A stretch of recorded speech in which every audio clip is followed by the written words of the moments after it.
बेटा हम लोग बात कर रहे थे एसिड्स एंड बेसिस की। और एसिड्स एंड बेसिस में आज हम लोगों का टॉपिक है Lewis concept of acid and basis. Lewis concept of acid and basis एक बहुत ही इंपॉर्टेंट टॉपिक होने वाला है। इससे पहले हमने आपको दो कॉन्सेप्ट पढ़ा दिए हैं, एक Arrhenius concept of acid and bases और दूसरा बेटा पढ़ा दिया है Bronsted Lowry concept of acid and bases. तो आज हम लोग स्टार्ट कर रहे हैं नया concept Lewis concept of acid and bases. तो देखते हैं बेटा, Lewis concept of acid and bases 1923 में दिया गया। 1923 में दिया गया जी.एन. लिविस के द्वारा। जी.एन. लिविस के द्वारा 1923 में जी.एन. लिविस ने एक नया कॉन्सेप्ट दिया जिसे हम लोग लिविस कॉन्सेप्ट के नाम पर कहते हैं। और इस कॉन्सेप्ट के अनुसार H plus donor acceptor, OH minus donor acceptor का कोई खेल नहीं है यहां। इस कॉन्सेप्ट के अनुसार इलेक्ट्रॉन पेयर का डोनेशन या एक्सेप्टेंस होगा और इस इलेक्ट्रॉन पेयर के डोनेशन या एक्सेप्टेंस के आधार पर हम डिफरेंशिएट करेंगे कि एसिड्स क्या हैं और बेस क्या हैं। तो ये कॉन्सेप्ट जो है, लिविस कॉन्सेप्ट जो है, वो इलेक्ट्रॉन पेयर डोनेशन या इलेक्ट्रॉन पेयर एक्सेप्टेंस पर डिपेंड करता है। तो कहा गया इन 1923 GN. Lewis proposed a new concept of acids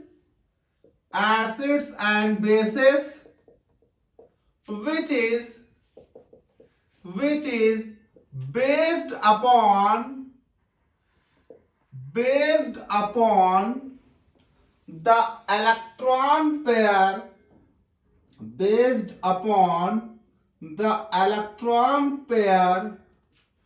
donation and acceptance। तो 1923 में जे.एन. लिविस ने एक नया कॉन्सेप्ट प्रपोज्ड किया एसिड बेस को डिफाइन करने के लिए, जो कि इस बात पर डिपेंड करता था कि इलेक्ट्रॉन पेयर डोनेशन हो रहा है या इलेक्ट्रॉन का पेयर एक्सेप्ट किया जा रहा है। तो लिविस कॉन्सेप्ट के अनुसार एसिड और बेस को कैसे डिफाइन करेंगे तो देखते हैं। कहा गया अकॉर्डिंग टू लिविस कॉन्सेप्ट बेटा एसिड वो होते हैं जो इलेक्ट्रॉन पेयर को एक्सेप्ट करते हैं, जबकि बेस वो होते हैं जो इलेक्ट्रॉन पेयर को डोनेट करते हैं। तो according to Lewis concept an acid is a substance which can accept a pair of electrons, जो कि एक इलेक्ट्रॉन का पूरा पेयर एक्सेप्ट कर सके। While a base is a substance which can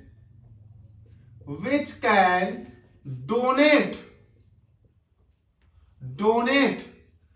a pair of electrons, जबकि Lewis के अनुसार बेस वो हैं जो पूरा का पूरा एक इलेक्ट्रॉन का पेयर डोनेट कर सके। तो अगर कोई एक इलेक्ट्रॉन का पेयर एक्सेप्ट कर सकता है तो वो लेविस एसिड है। अगर वो इलेक्ट्रॉन का पेयर डोनेट कर सकता है तो वो लेविस बेस है। यानी इनके अकॉर्डिंग अगर हम शॉर्ट में कहें तो in short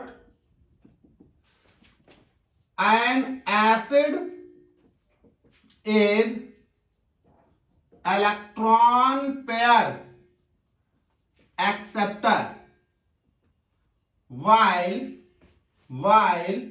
a base is electron pair donor। तो इनके अनुसार अगर कहा जाए तो Lewis concept of acid and basis के अकॉर्डिंग एसिड वो हैं जो इलेक्ट्रॉन पेयर एक्सेप्टर हैं, जबकि बेस वो हैं बेटा जो इलेक्ट्रॉन पेयर डोनर हैं। तो बेटा जो लोग इलेक्ट्रॉन का पेयर दान करेंगे, एक इलेक्ट्रॉन नहीं पूरा का पूरा एक पेयर, तो वो बेस। जो लोग इलेक्ट्रॉन का पेयर एक्सेप्ट करेंगे, इसका मतलब एक इलेक्ट्रॉन नहीं पूरा का पूरा एक पेयर, तो वो एसिड कहलाएंगे। अब जरा सोचने वाली बात है, अगर कोई पूरा का पूरा इलेक्ट्रॉन पेयर देता है तो बेटा उसके पास इलेक्ट्रॉन का पेयर होना भी तो चाहिए। यानी बेस लिविस के अनुसार इलेक्ट्रॉन का पेयर देंगे, इसका मतलब बेसिस के पास इलेक्ट्रॉन का पेयर होगा। इसका मतलब जिन लोगों के पास इलेक्ट्रॉन का एक पेयर हो और कैसा नॉन बॉन्डिंग, तो वो लोग बेस की तरह बिहेव कर सकते हैं लिविस में। और जिनके पास इलेक्ट्रॉन का पेयर एक्सेप्ट किया जा रहा है तो बेटा इलेक्ट्रॉन का पेयर एक्सेप्ट करके वो कहीं ना कहीं उसे रखेंगे। और सबको मालूम है कि एक ऑर्बिटल में एक ही इलेक्ट्रॉन का पेयर होता है। अब आप अगर एक्सेप्टर हैं और एक इलेक्ट्रॉन का पेयर किसी से ले रहे हैं तो इसका सीधा मतलब है कि आपके अंदर कम से कम एक एम्प्टी ऑर्बिटल होना चाहिए, तभी आप किसी से इलेक्ट्रॉन का पेयर एक्सेप्ट करके अपने अंदर रखेंगे। तो इस डिफिनीशन से एक छुपी हुई बात यह निकल कर आती है कि अकॉर्डिंग टू लिविस बेसिस वो होते हैं जिनके पास कम से कम एक इलेक्ट्रॉन का नॉन बॉन्डिंग पेयर होना चाहिए, और एसिड वो हो सकते हैं जिनके पास कम से कम एक ऑर्बिटल एम्प्टी होना चाहिए। क्योंकि बेसिस को लोन पेयर इलेक्ट्रॉन का पेयर दान करना है तो उनके पास इलेक्ट्रॉन पेयर होना चाहिए। एसिड को एक्सेप्ट करना है तो एसिड उसे लेकर कहीं ना कहीं रखेगा, मतलब एसिड के पास एक एम्प्टी ऑर्बिटल होना चाहिए।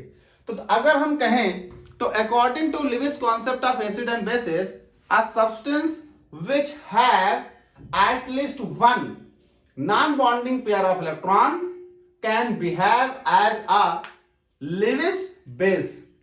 Similarly, a substance which have at least one empty orbital can behave as a Lewis acid. नई लाइन से 10,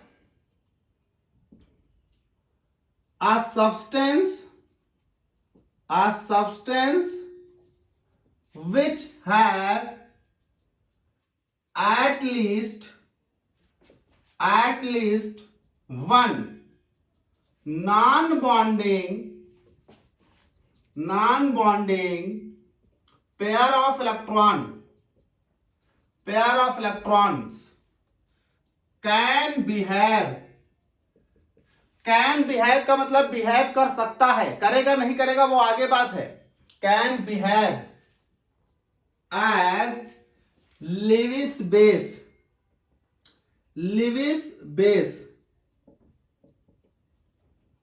while a substance which have at least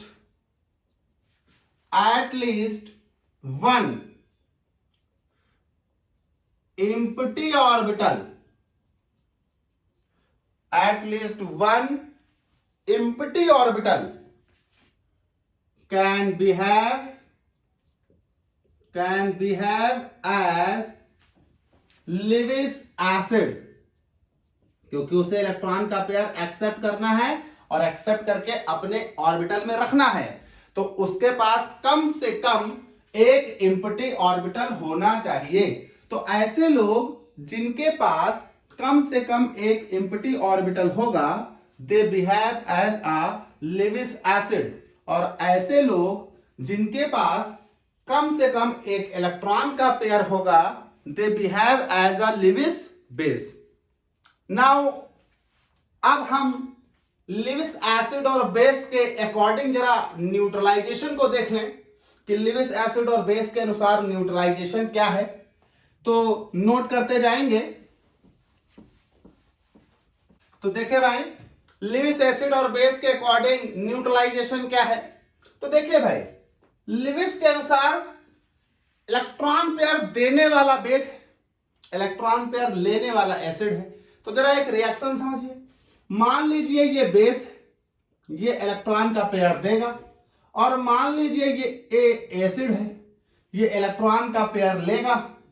तो सीधा कॉन्सेप्ट है कि अगर आपने इलेक्ट्रॉन का पेयर दिया ही नहीं, देन अकॉर्डिंग टू लिविस ये कहलाएगा बेस, अकॉर्डिंग टू लिविस ये कहलाएगा एसिड। तो बेटा, जब कोई एक इलेक्ट्रॉन का पेयर दूसरे को डोनेट करता है तो बनता है coordinate bond. This means B coordinate to A, ये बनेगा सॉल्ट, या आप कहिए एडक्ट, यहां पर कहें एडक्ट, एक कॉम्प्लेक्स कंपाउंड। तो ये मेरे पास बन रहा है एडक्ट, एक कॉम्प्लेक्स कंपाउंड जिसमें कोऑर्डिनेट बॉन्ड है। तो अकॉर्डिंग टू लिविस कॉन्सेप्ट, जरा न्यूट्रलाइजेशन समझिए, बड़ा अलग है यहां पर। तो according to Lewis concept, neutralization is the reaction between the acid and base to form adduct, that is coordinate bond बनाए, कोऑर्डिनेट कॉम्प्लेक्स बनाए। तो according to Lewis concept, a neutralization reaction is that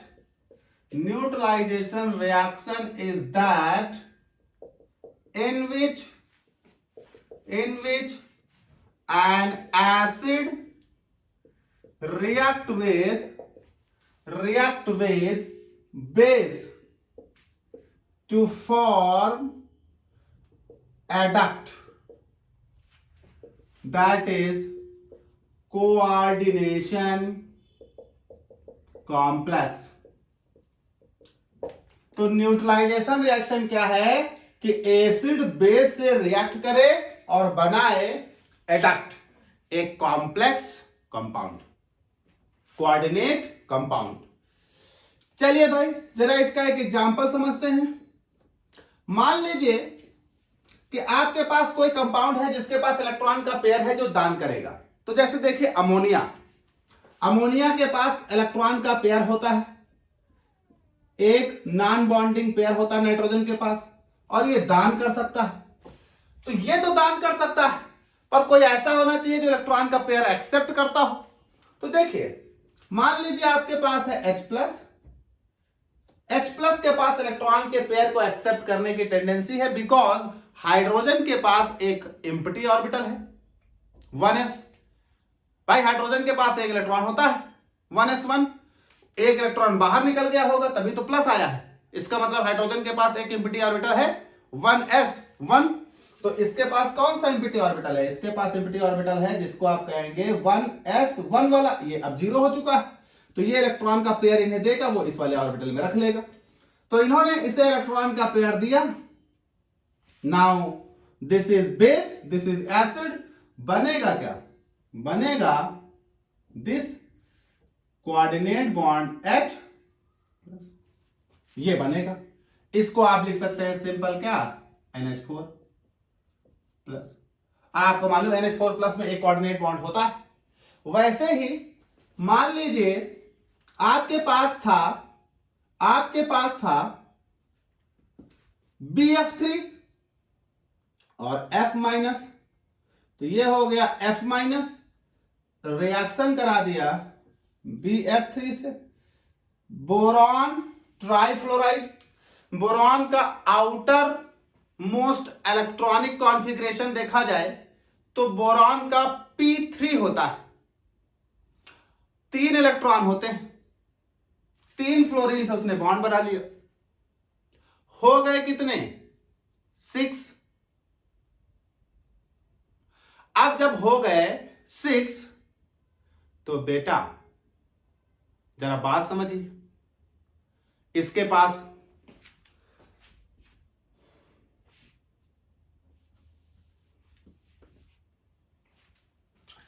ammonium लिख सकते हैं इसे, तो ammonium लिख सकते हैं इसे, आपको मालूम है इसमें एक कोऑर्डिनेट बॉन्ड होता है। अगला एग्जांपल अगर हम देखें तो मान लीजिए हमारे पास है F माइनस फ्लोराइड, रिएक्शन करा दी BF3 से। आपको मालूम है बोरॉन का एटॉमिक नंबर होता है 5, तो ये बोरॉन एटॉमिक नंबर 5, ये आएगा 1s2 2s2 2p1, तो ये हो जाएगा बेटा 2 इलेक्ट्रॉन और ये हो जाएगा 1 इलेक्ट्रॉन। जब एक्साइटेड स्टेट में ले जाओगे तो ये 1 इलेक्ट्रॉन और ये हो जाएगा 2, एक ऑर्बिटल इसके पास देखिए खाली है। अब ये 3 इलेक्ट्रॉन 3 फ्लोरीन से बॉन्ड बना लेंगे, मतलब 1 फ्लोरीन 2 फ्लोरीन और 3 फ्लोरीन, एक ऑर्बिटल खाली है। जो खाली है उस वाले ऑर्बिटल में ये इस फ्लोराइड के इलेक्ट्रॉन के पेयर को रख लेगा, और जैसे ये रख लेगा ये बना लेगा बेटा F निगेटिव ने एक इलेक्ट्रॉन पेयर कोऑर्डिनेट किया BF3। आप इसे कैसे लिखते थे, आप इसे लिख सकते थे BF4 माइनस।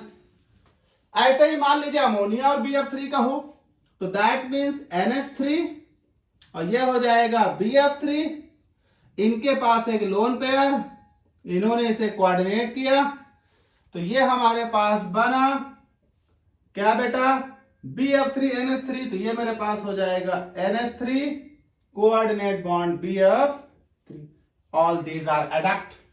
तो इस अकॉर्डिंग हमारे पास ये सब क्या है, ये सब बेस हैं अकॉर्डिंग टू लिविस, ये सब एसिड हैं अकॉर्डिंग टू लिविस, और ये आपका बन रहा है एडक्ट। तो according to Lewis concept acid और बेस जब रिएक्शन करते हैं तो बना देते हैं एडक्ट यानी कॉम्प्लेक्स कंपाउंड यानी कोऑर्डिनेट कंपाउंड जिसमें कोऑर्डिनेट बॉन्ड होता है। अच्छा, कोऑर्डिनेट बॉन्ड की डायरेक्शन क्या होगी? The direction of the coordinate bond is always donor to acceptor. तो direction of the coordinate bond की अगर हम बात करें तो कहा गया, एक लाइन और लिखेंगे तो कहा गया in adduct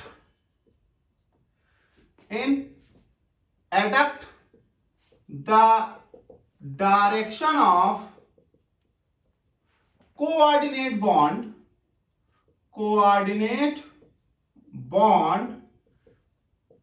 is always from donor to acceptor, that is donor देगा एक्सेप्टर को, मतलब बेस से एसिड की ओर, that means donor to acceptor, that means base to acid. ये होगा कोऑर्डिनेट बॉन्ड का डायरेक्शन। टेल होगी डोनर यानी बेस की ओर और हेड होगा एक्सेप्टर यानी एसिड की ओर। ठीक है भाई। अब जरा लिविस कॉन्सेप्ट के अनुसार हम लोग एसिड और बेस को समझ लें कि लिविस के अनुसार कौन कौन एसिड हो सकते हैं और लिविस के अनुसार कौन कौन बेस हो सकते हैं। तो अकॉर्डिंग टू लिविस एसिड क्या है और अकॉर्डिंग टू लिविस बेस क्या है, कितने टाइप के, कितनी कैटेगरी हो सकती है एसिड की, कितनी कैटेगरी हो सकती है बेस की, तो नोट करते जाइएगा। तो चलिए भाई हम लोग लिविस के अनुसार लिविस के एसिड को कैटेगराइज कर लेते हैं जरा। तो हेडिंग डाल लेते हैं हम लोग लिविस एसिड। लिविस एसिड कौन कौन से हैं, कितने टाइप के हो सकते हैं। तो जरा गौर करिएगा मेरी एक बात पर। अगर आप लिविस के अनुसार ये समझना चाहते हैं कि कौन एसिड होगा, यानी किसके पास इलेक्ट्रॉन पेयर को एक्सेप्ट करने की क्षमता होगी, तो सबसे पहला पॉइंट यहां है all cations. All simple cations, जो कैटायंस हैं, ऑल सिंपल कैटायंस। बेटा जो कैटायंस है, for example H plus, for example Li plus, for example Na plus, for example Ca double plus etcetera, ये जो कैटायन हैं, ये सभी कैटायंस आपके पास लिविस एसिड का काम करेंगे। सर ऐसा ही नहीं सिर्फ मेटल ही ना हो, ऐसे भी हो सकते हैं, जैसे NO2 plus, Cl plus etcetera. तो जितने भी कैटायन हैं, all cations are behave as a Lewis acid because they have tendency to accept a pair of electron। Clear. दूसरा पॉइंट देखिएगा, 5 टाइप के लिविस एसिड समझाऊंगा, दूसरा समझिएगा बहुत ध्यान से। यहां पर दूसरा, तीसरा, चौथा और पांचवा पॉइंट बहुत इंपॉर्टेंट है। कहा गया all the neutral molecule, all the neutral molecule having electron deficient atom,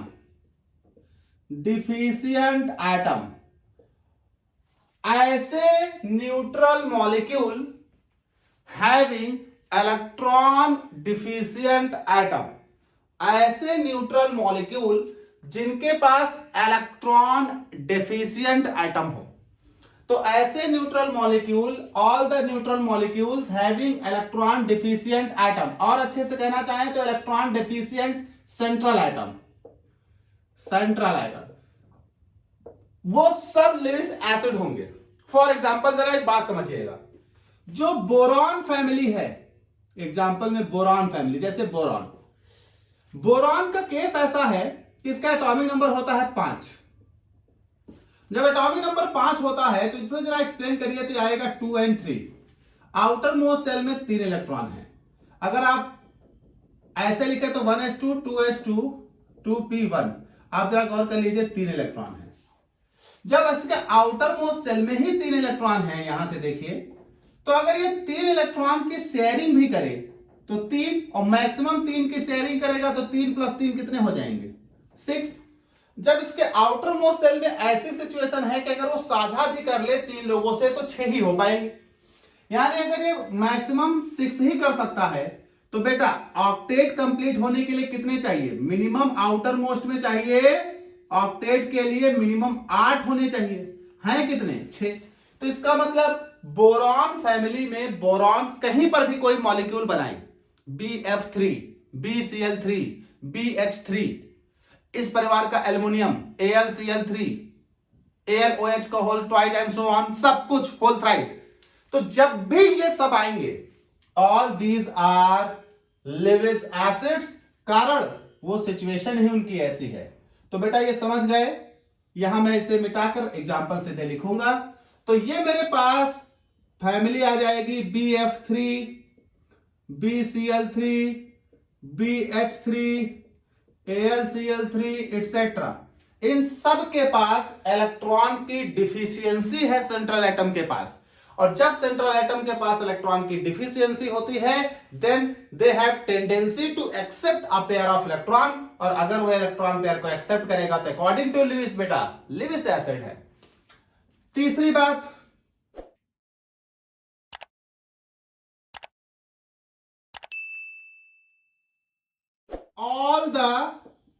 all the neutral molecules having empty d orbitals in central atom and central atom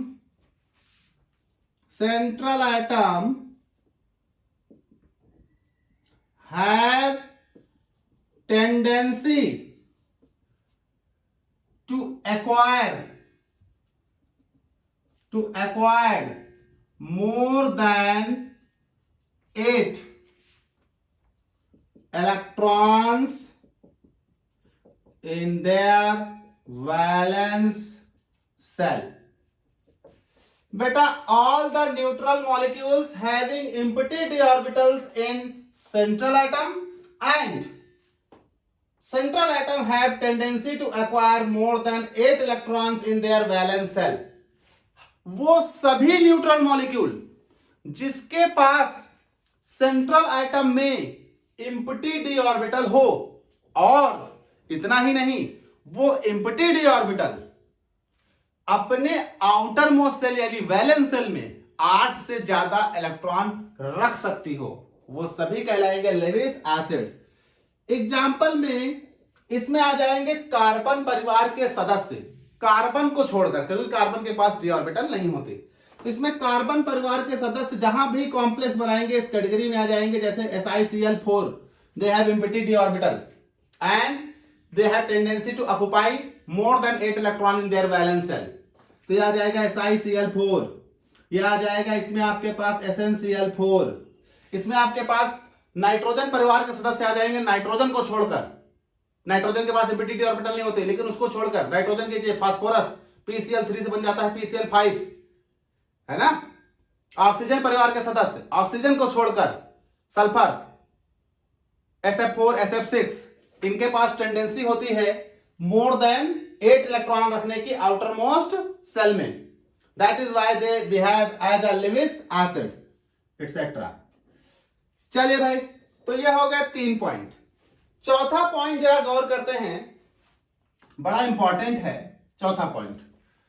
ऐसे न्यूट्रल मॉलिक्यूल कहा गया, ऑल द न्यूट्रल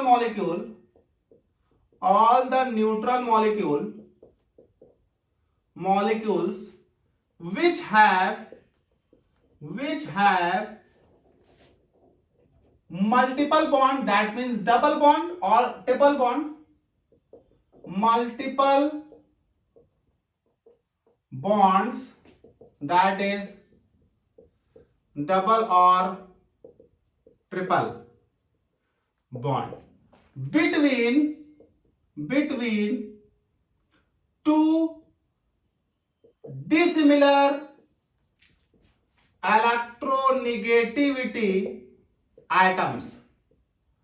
बेटा, ऐसे neutral molecules जिसके पास multiple bond हो, मतलब double bond या triple bond between two dissimilar items, गौर करिएगा, ऐसे न्यूट्रल मॉलिक्यूल्स जिसके पास मल्टीपल बॉन्ड हो लेकिन दो डिफरेंट इलेक्ट्रोनेगेटिव एटम के बीच they are behave as a Lewis acid. Example के तौर पर अगर देखें, the best one example is CO2, carbon double bond oxygen, SO2, carbon double bond sulphur double bond oxygen. यहां पर एल्डिहाइड कीटोन्स आ जाएंगे, यानी कार्बोनिल कंपाउंड्स एटसेट्रा।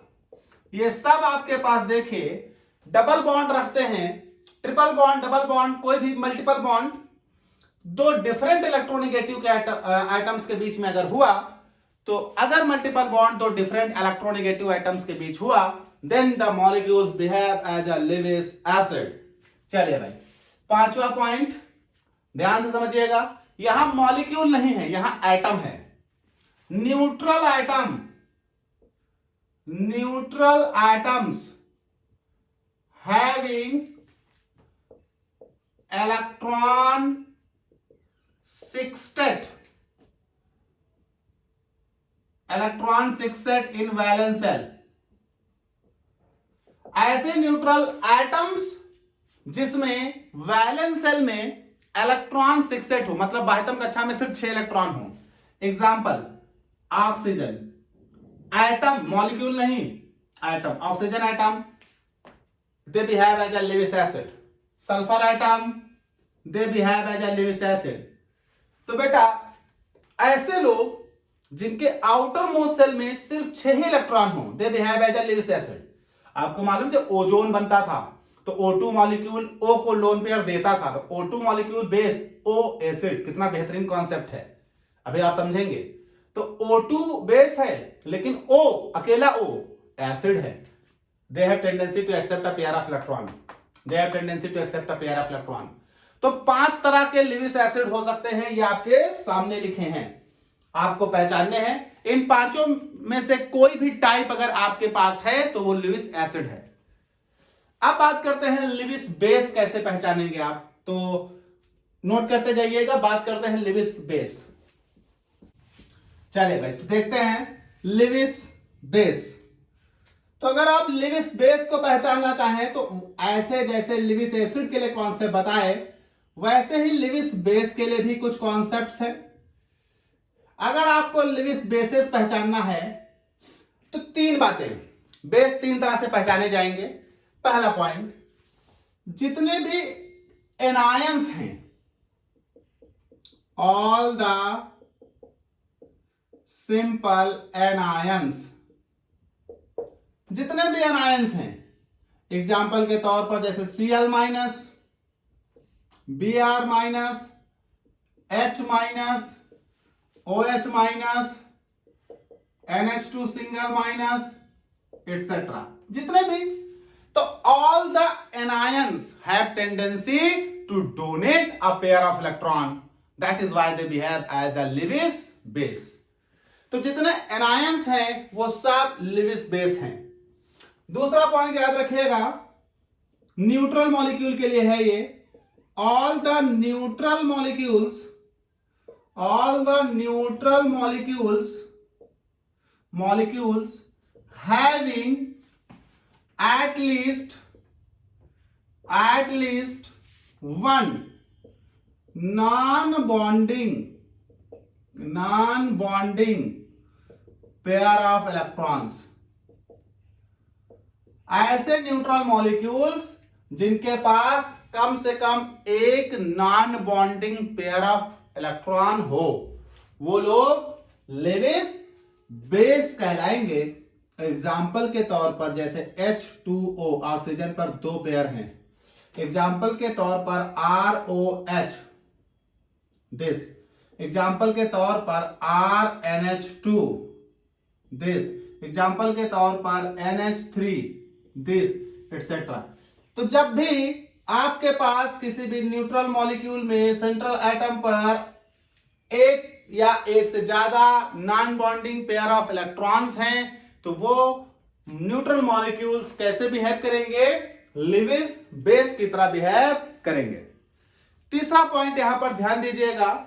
तीसरा पॉइंट कहता है कि ऐसे neutral molecules, all neutral molecules having multiple bond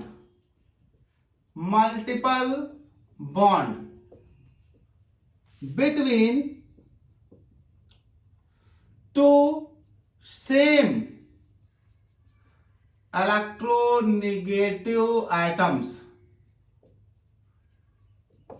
ऐसे न्यूट्रल मॉलिक्यूल्स जिसमें मल्टीपल बॉन्ड तो हो, लेकिन वो multiple bond 2 same electronegative atoms के बीच में हो, then they behave as a base. Example के तौर पर यहां आप समझिएगा, जैसे O2, अभी O देखा था वहां एसिड था, O2 बेस है क्योंकि O डबल बॉन्ड O है। एग्जांपल के तौर पर इसमें एल्कीन्स आ जाएंगे, एटसेट्रा। तो जितने भी न्यूट्रल मॉलिक्यूल्स हों लेकिन उसमें डबल बॉन्ड, ट्रिपल बॉन्ड हो 2 सिमिलर लोगों के बीच में, then they behave as a Lewis base. तो यह आपके पास एसिड और बेस को पहचानने का तरीका हो गया। हम लोग यहां पर डील कर लेते हैं जरा लिमिटेशंस क्या हैं इस कॉन्सेप्ट की।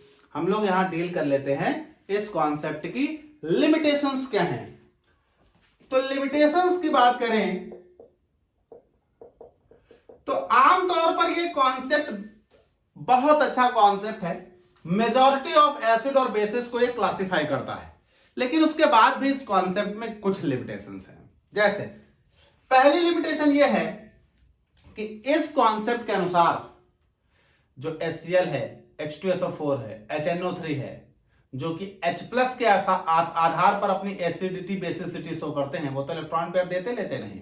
Then according to this concept जो ब्राउनस्टेड लावरी एसिड हैं वो इस कॉन्सेप्ट के अनुसार एसिड ही नहीं है, क्योंकि ब्राउनस्टेड के अनुसार जितने भी एसिड थे वो H+ देते थे, लोन पेयर लेते नहीं थे और इनके अनुसार एसिड लोन पेयर लेंगे, तो लिविस कॉन्सेप्ट के अनुसार ब्राउनस्टेड लाउरी एसिड एसिड नहीं है। क्या बात है। तो पहला पॉइंट,